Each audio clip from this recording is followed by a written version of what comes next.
नमस्कार दोस्तों, मैं सुनील कुमार आप सभी का स्वागत करता हूं आपके अपने YouTube चैनल वेद मैथमेटिक्स क्लासेज में। दोस्तों, आज का जो क्लास है हमारा, आज के इस क्लास में हम आपके लिए लेकर के आए हैं विभाज्यता का नियम। तो दोस्तों, संख्याएं 2 से लेकर के संख्याएं 40 तक जितने भी अंक है, जैसे कि 2, 3, 4, 5, 6, 7, 8 जितने भी अंक है, 2 से लेकर के 40 तक जितने भी अंक है, सबका एक अलग अलग नियम होता है दोस्तों। तो उन सारे नियमों को हम एक साथ एक वीडियो में लेकर के आए हैं। भले हो सकता है कि ये पूरा 40 तक एक साथ नहीं आ पाएगा, तो उसके लिए हम क्या करेंगे दोस्तों, 2 या 3 वीडियो में हम इसे लेकर के उपस्थित होंगे। तो चलिए दोस्तों, हम वीडियो को स्टार्ट करते हैं। और स्टार्ट करने से पहले दोस्तों, मैं आपसे गुजारिश करना चाहता हूँ कि अगर आप नए हैं या हमारे YouTube चैनल पर पहली बार आए हैं, तो सबसे पहले हमारे चैनल को सब्सक्राइब कर लीजिए, बेल आइकन भी दबाइए दोस्तों, ताकि हमारे हर वीडियो का नोटिफिकेशन आपको जल्द से जल्द मिल जाए। चलिए दोस्तों, हम वीडियो को स्टार्ट करते हैं।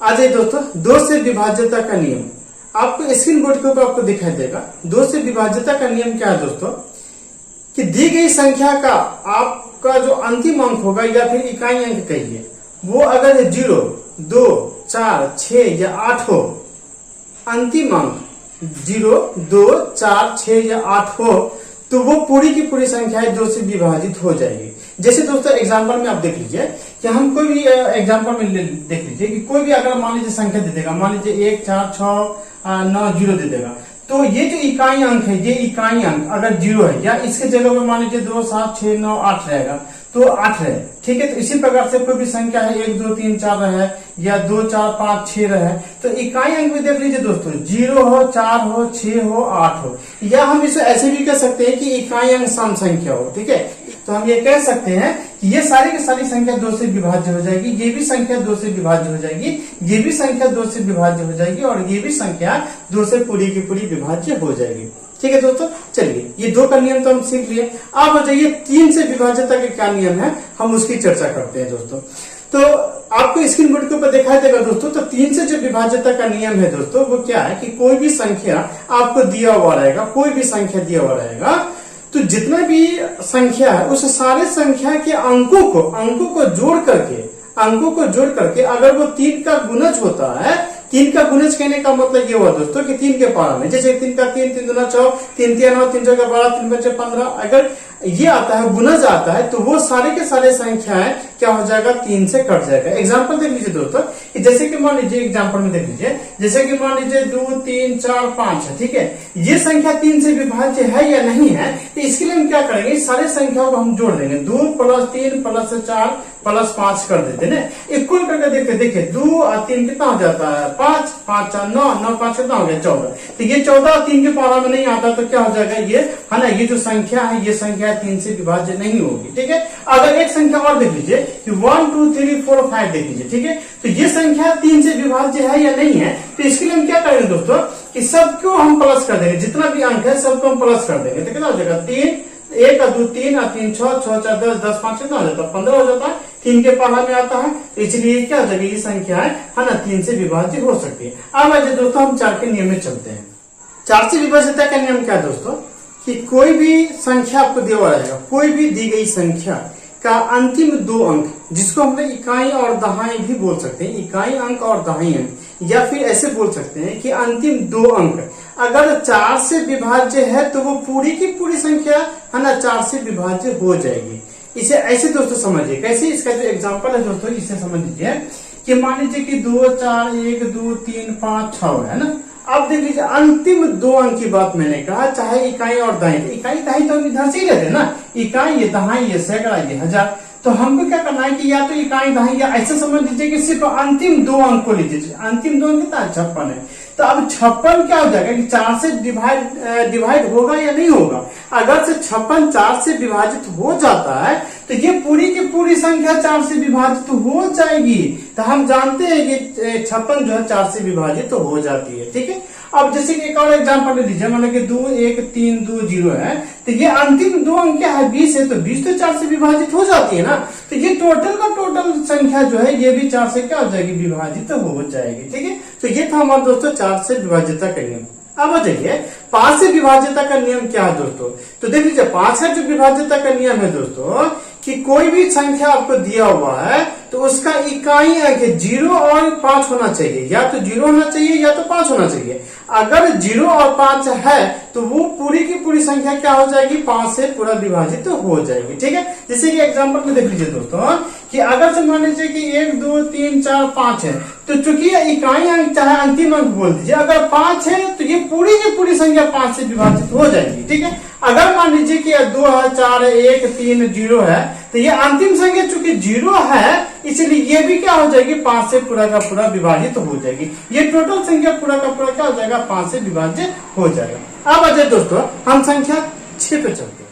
अब आ जाइए दोस्तों 6 से विभाज्यता का नियम देखेंगे। ठीक है, तो 6 से विभाज्यता का नियम क्या है दोस्तों कि कोई भी आपको संख्या दिया गया है, कोई भी दी गई संख्या हो, तो वो जो संख्या होती है वो संख्या अगर 2 और 3 दोनों से विभाज्य होगा, है ना, 2 और 3 दोनों से विभाज्य होगा तो वो पूरी की पूरी संख्या 6 से विभाज्य हो जाएगा। ठीक है, एग्जाम्पल देख लीजिए तो आपको समझ में आ जाएगा दोस्तों। एग्जाम्पल पे देख लीजिए, एग्जाम्पल क्या है, जैसे कि मान लीजिए कि 9 6 3 1 2 मान लीजिए। ठीक है, अब ये संख्या 6 से पूरा का पूरा डिविजिबल है या नहीं है दोस्तों, इसके लिए हम क्या करेंगे, तो ये जो हमारा संख्या है इस संख्या को देखेंगे कि 2 और 3 से, है ना, चूंकि 6 को डिवाइड करते हैं तो 2 3 होता है ना, तो अगर ये संख्या 2 से भी पूरा का पूरा कट जाए और 3 से भी पूरा का पूरा कट जाएगा दोस्तों, तो हम समझ जाएंगे कि ये 6 से भी पूरा का पूरा कट जाएगा। ठीक है, तो चूंकि 2 और 3 तो हम इससे पहले पढ़ चुके हैं, तो 2 की विभाज्यता का नियम क्या है कि इकाई अंक 0 2 4 6 8 हो तो वो क्या हो जाएगा, 2 से पूरा का पूरा कट जाएगा। इसका मतलब है कि ये जो हमारा संख्या है तो इकाई अंक 2 है तो 2 से तो पूरा का पूरा कटेगा ही।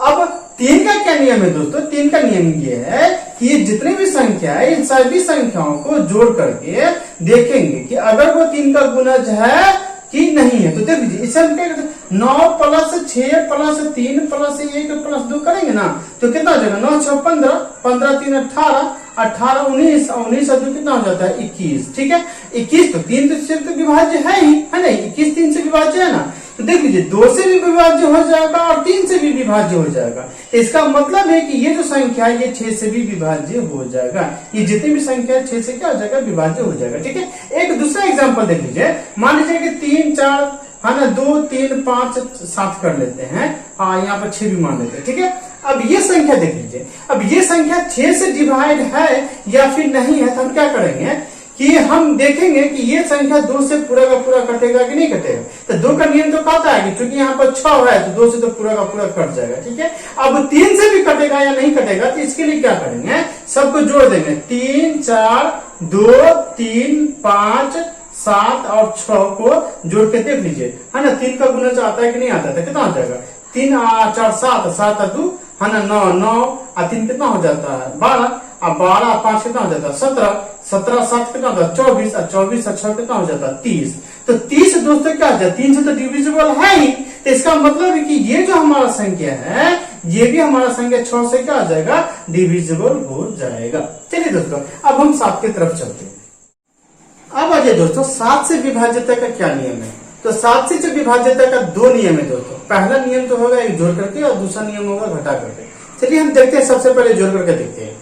तो 7 से विभाज्यता का जो हमारा पहला नियम है दोस्तों वो ये है कि अगर कोई भी संख्या दिया हुआ, कोई भी आपको संख्या दिया हुआ हो, अगर पूछे कि ये 7 से विभाज्य है या नहीं है, तो हम क्या करेंगे कि उस संख्या का जो इकाई अंक होगा, उस संख्या का इकाई अंक होगा, उस इकाई अंक को 5 से गुना करने पे बाद बाकी बचा जो भी संख्या है उसमें उसको जोड़ करके हम देखेंगे, जो शेषफल प्राप्त होगा वो संख्या अगर 7 से विभाजित है तो पूरी की पूरी संख्या 7 से विभाजित हो जाएगी।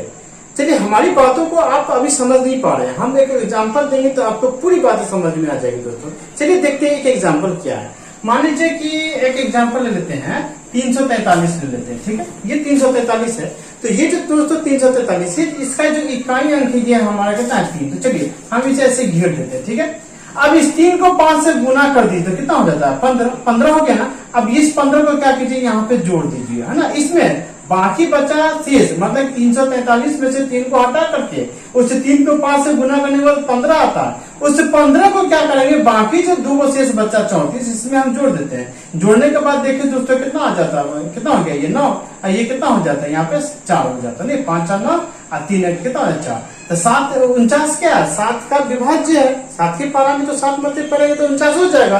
तो ये जो 49 है ये 7 से क्या हो जाएगा 7 से विभाज्य होगा नहीं। तो 7 से विभाज्य होगा इसका मतलब है कि 343 जो है वो भी 7 से पूरा का पूरा डिविजिबल हो जाएगा। ठीक है दोस्तों, ये एक नियम है। चलिए एक एग्जांपल हम और ले लेते हैं। मान लीजिए कि 875 ले लेते हैं। ठीक है 875 ले लीजिए। 875 ले लीजिए तो ये जो हमारा इकाई अंक है इस इकाई अंक को छांटिए, इसको 5 से गुना कर दीजिए तो ये 25 आएगा। अब 25 इसमें हम आके जोड़ देते हैं। 25 इसमें आके जोड़ दीजिएगा तो कितना हो जाएगा 7 5 12 8 2 10 10 1 11। ठीक है तो देखिए ये जो 112 है ये 7 से डिविजिबल हो जाएगा। ठीक है 16 7 है ना 112 हो जाता है। अगर मान लीजिए कि इनकेस अगर आपको पारा नहीं आता हो तो कोई दिक्कत नहीं। हम क्या करेंगे यहाँ पे कि ये तो 3 अंक का संख्या है तो फिर क्या करेंगे कि 2 को हम इकाई अंक मान लेंगे। इस 2 को फिर हम 5 से गुना कर देंगे तो कितना हो जाएगा 5 दूना 10। अब ये बच्चा 11 ना, इस 10 को इसमें आगे जोड़ दीजिए कितना हो जाता है 21 आ जाता है। अब तो 21 आपको पता चल जाएगा कि 7 के 21 होता है तो ये 7 से विभाज्य हो जाएगा।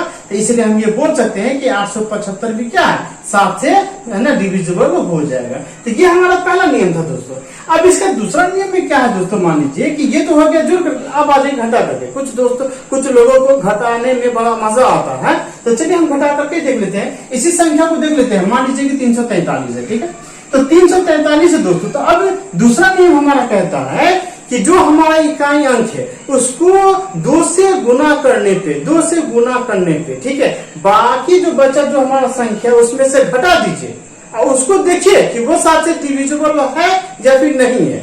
अगर हो जाएगा तो वो पूरी संख्या 7 से विभाजित हो जाएगा। ठीक है आ जाइए देखते हैं ऐसे समझिए। ठीक है इकाई अंक हमने अलग किया, इसको 2 से मैंने गुना किया तो 3 दूना 6 हो जाता है। अब इसे 6 को इसमें से घटा दीजिए। नहीं तो 34 में से 6 घटाएगा तो कितना बच जाएगा 28। तो 7 के पारा में तो 28 आता है। 7 चौक 28 इसका मतलब है यह संख्या 7 से विभाज्य हो जाएगा।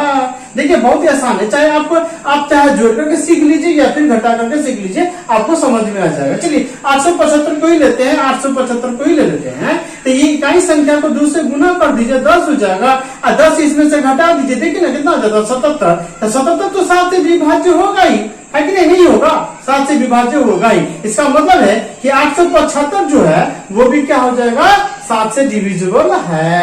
ठीक है अब आ जाइए दोस्तों हम 8 की तरफ चलते हैं।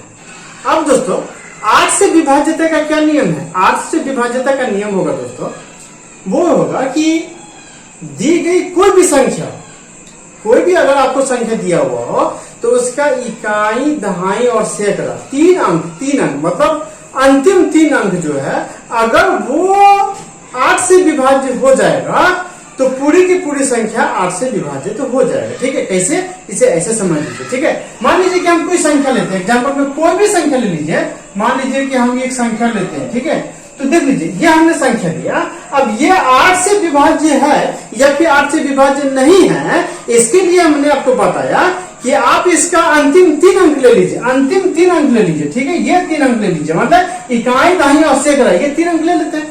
ये 3 अंक अगर 8 से मतलब कि विभाज्य हो जाएगा तो ये पूरी की पूरी संख्या 8 से विभाजित हो जाएगा। ठीक है तो देख लीजिए अंतिम 3 अंक अगर हम देखें तो 32 हो जाता है। तो 0 का तो कोई अति नहीं रहेगा 32 ही है। तो 32 तो 800 का 32 तो वैसे भी आपको देखने से लग जाएगा कि 32 है। 800 का 32 हो जाएगा। इसका मतलब है दोस्तों ये जो संख्या है ये 8 से पूरी की पूरी कट जाएगी। ठीक है जैसे मान लीजिए एक और संख्या ले लेते हैं है ना 1 2 3 4 5 6 ले लेते हैं। अब इस संख्या को देख लीजिए। ये जो हमारा संख्या है तो इसका जो हम अंतिम 3 अंक लेंगे। ठीक है अब इस 3 अंक को 8 से भाग करके देखते हैं। ऐसे भी कर सकते हैं जल्दी से नहीं 8 से भाग करके देख सकते हैं। 8 पंचे कितना हो जाएगा 8 पंचे हो जाएगा 40 है 5 है 6 है 0 8 सत्ते कितना हो जाएगा 56 कट गया ना।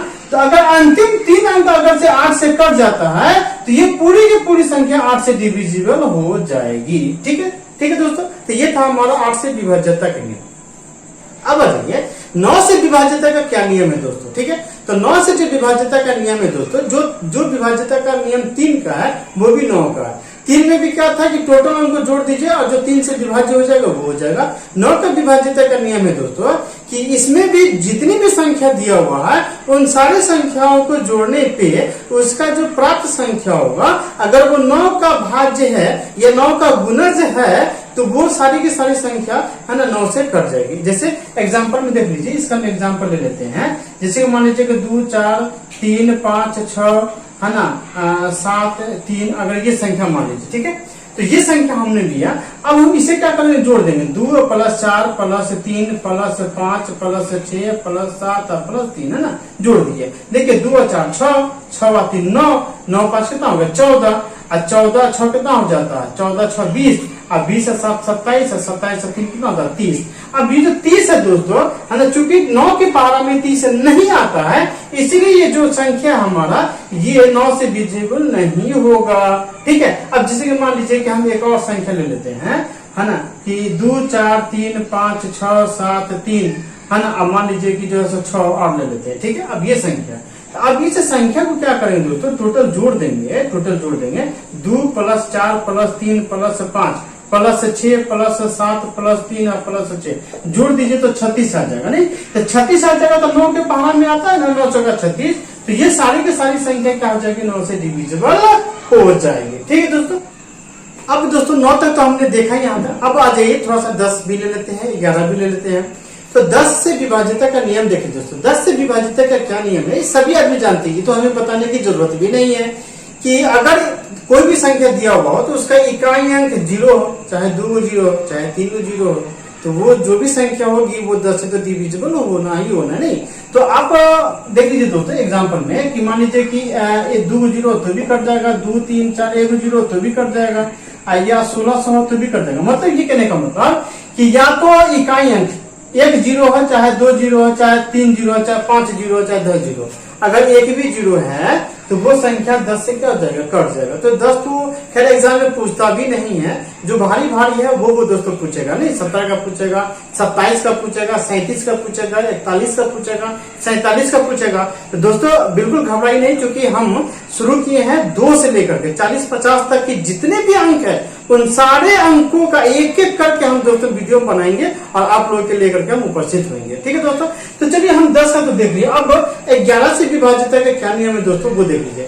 11 से जो विभाजिता का नियम है दोस्तों उसे हम ऐसे सीखते हैं कि कोई भी संख्या दिया हुआ तो या तो आप बाईं तरफ से चलिए या फिर दाईं तरफ से चलिए, अल्टरनेट एक संख्या बीच गैप कर करके आप उसे चिन्हित कीजिए। ठीक है, तो जो सम संख्या पे आधारित होगा और जो विषम संख्या पे होगा, तो सम संख्या पे आने वाली संख्या और विषम स्थान पे आने वाली संख्या, नहीं सम स्थान पे आने वाली संख्या और विषम स्थान पे आने वाली संख्या दोनों को जोड़ करके आप तब दोनों को घटा दीजिए। घटाने के बाद अगर उसका योगफल 0 आ जाए या फिर 11 का गुणज आ जाए तो वो सारी संख्या 11 से पूरा का पूरा विभाजित हो जाएगा। ठीक है, तो आप नहीं समझेंगे, हमारे भाषण पे आप बिल्कुल नहीं समझेंगे। हम एक एग्जांपल लेंगे दोस्तों तो आपको बिल्कुल समझ में आ जाएगी। चलिए हम एक एग्जांपल ले लेते हैं, कोई भी हम एक एग्जांपल ले लेते हैं। मान लीजिए कि 7 3 2 1 5 ले लेते हैं। ठीक है, ये हमने संख्या ले लिया। अब ये 11 से पूरा का पूरा मतलब विभाज्य होगा या फिर नहीं होगा दोस्तों, तो हम क्या करेंगे, हमने क्या बताया था, या तो आप दाएं तरफ से चलिए या तो आप बाएं तरफ से चलिए, कोई दिक्कत नहीं है। या तो आप दाएं तरफ से चलिए चाहे बाएं तरफ से चलिए। हम क्या करेंगे कि जैसे कि इस संख्या को लिए ना, तो एक संख्या को छोड़ देंगे, इस संख्या को लेंगे, फिर एक संख्या को छोड़ देंगे, इस संख्या को लेंगे, फिर एक संख्या को छोड़ देंगे, इस संख्या को लेंगे। ठीक है, अब आइए उसके बाद बचा ये वाला, इस संख्या को लेंगे तो इसके बाद इसको लेंगे, फिर इस संख्या को छोड़ेंगे फिर इसको लेंगे। ठीक है, इस तरीके से। तो जो हमारा ये वाला संख्या जिसमें हमने चिन्हित किया उसको एक तरफ जोड़िए और ऊपर वाले को एक तरफ जोड़िए, ऐसे जोड़ दीजिए। 7 प्लस कितना है 3, आप प्लस ये वाला 5 आप प्लस ये वाला 3, इसको जोड़ दीजिए। अब बीच में माइनस कर दीजिए। अब बाकी जो बचा हमारा 2 1 और 7, 2 + 1 + 7, इसको ऐसे कर दीजिए। तो देखिए 7 3 10 5 15, 3 कितना हो जाता है 18। अब बीच में यहाँ माइनस है, ये कितना हो जाएगा 3 और 7 कितना हो जाता है 10। तो 18 में से 10 घटेगा तो 8 हो जाएगा ना। ये तो 0 नहीं बचा, 8 11 का भी गुणज नहीं है। इसका मतलब है कि ये संख्या जो है ना वो 11 से डिविजिबल नहीं है। ये संख्या 11 से कतई नहीं लगेगा। ठीक है, अब जैसे कि मान लीजिए कि एक दूसरा एग्जाम्पल ले लेते हैं। 11 से विभाजित का जो नियम है वो दूसरा ले लेते हैं। मान लीजिए कि है ना 1 5 2 7 है ना 3 और 2 ले लेते हैं। मान लीजिए कि ये हमारा संख्या है, तो ये भी संख्या देख लीजिए कि 11 से है ना भाग लगता है कि नहीं लगता, तो हम क्या करेंगे अल्टरनेट संख्या ले लेते हैं। ठीक है, ये 2 लिए तो फिर 7 लिए तो फिर 5 लिए, इसके आगे नहीं, इधर को छोड़ देंगे। फिर देखिए इधर से 3 लिए, इधर से 2 लिए, इधर से 1 लिए, है ना। अब देख लीजिए 1 और 2 कितना हो गया 3 और 3 और 3 कितना हो गया 6, तो 6 ले लीजिए, बीच में माइनस कीजिए, इसको ले लीजिए, है ना। 5 और 7 12 और 12 2 कितना हो जाता है 14, 14 ले लीजिए। चाहे 14 में से 6 घटाइए, चाहे 6 में से 4 घटाइए, तो कितना बचेगा 8 ही बचेगा ना, है ना। 8 ही बचेगा, चाहे माइनस 8 बचेगा। तो 8 भी क्या है हमारा, क्या है 11 का डिविजिबल नहीं है। चलिए दोस्तों एक एग्जांपल हम और लेते हैं। ये जो संख्या दोस्तों, क्या ये संख्या भी 11 से विभाज्य है या फिर नहीं है, तो ठीक इसी प्रकार से जिस प्रकार से मैंने इसको किया है, तो हम इसे भी जरा चेक कर लेते हैं। ठीक है, हम क्या करेंगे अल्टरनेट संख्या, इसको लेंगे तो फिर इसको लेंगे, फिर इसको लेंगे, फिर हमने इसको लिया। ठीक है, इसके बाद क्या करेंगे इसको लेंगे, इसको लेंगे, फिर इसको लेंगे, इसके आगे तो है ही नहीं, तो इसको छोड़ देंगे। तो अब तो देख लीजिए 1 और 7 कितना हो गया 8 और 3 कितना हो गया 11, 11 और 2 कितना हो जाता है 13, 13 ले लिया। अब इधर से आ जाइए दोस्तों 5 और 2 कितना हो जाता है 7, और 7 और 6 कितना हो जाता है 13, बीच में माइनस करेंगे 13। तो अब देख लीजिए ये 13 और ये 13 दोनों मिलकर के कितना आ गया 0। तो कहने का ये मतलब था कि शेष या तो 0 आ जाए या तो फिर 11 का गुना जा जाए। नहीं, 0 आ गया तो भी और 11 का गुना जा जाए। जैसे कि मान लीजिए कि ऐसा सिचुएशन आता है कि घटाने पे 11 आ जाए, चाहे 22 आ जाए, चाहे 33 आ जाए, चाहे 44 आ जाए, चाहे 55 आ जाए, नहीं मतलब 11 का गुना जाना चाहिए। ठीक है, तो 11 का गुना देती या तो 0 आवे या तो 11 का गुना जावे ना। मतलब कि ऐसा कोई संख्या रहा था, मान लीजिए कि यहाँ पे मतलब कि 21 रहता और यहाँ पे 10 रहता, तो घटाते तो 11 बचता ना। तो 11 का गुना से 11, चाहे 22 बचता, चाहे 33 बचता, तो वो संख्या क्या हो जाएगा है ना 11 से डिविजिबल हो जाएगा। तो ये संख्या क्या 11 से बिल्कुल पूरा का पूरा डिविजिबल हो जाएगा। ठीक है, तो आ जाइए दोस्तों, हमने देखा यहाँ पे 2 से लेकर के 11 तक हमने देखा। समय की भी बहुत ज्यादा कमी है और ये वीडियो बहुत लंबी हो जाएगी दोस्तों। तो अब संख्या तो 12 से लेकर के जो 20 तक होगा दोस्तों, हम इसके नेक्स्ट वीडियो में बना देंगे। और फिर 20 से 30 तक का जो होगा वो उसके नेक्स्ट वीडियो में, फिर 30 से 40 तक का जो होगा उसका हम नेक्स्ट वीडियो में बना देंगे दोस्तों। फिर 40 से 50 तक का जो भी संख्या का नियम होगा वो फिर उसके अगले वीडियो में दोस्तों हम बना देंगे। तो दोस्तों ये वीडियो कैसा लगा, हमें उम्मीद है कि ये वीडियो आप लोगों को बहुत पसंद आई होगी दोस्तों। तो प्लीज अब तक अगर हमारे चैनल को सब्सक्राइब नहीं किया तो जल्द से जल्द हमारे चैनल को सब्सक्राइब कर दीजिए, बेल आइकन भी दबाइए दोस्तों, ताकि हमारे हर वीडियो का नोटिफिकेशन आपको जल्द से जल्द मिल जाए। चलिए तब तक के लिए आप अपना ख्याल रखिए।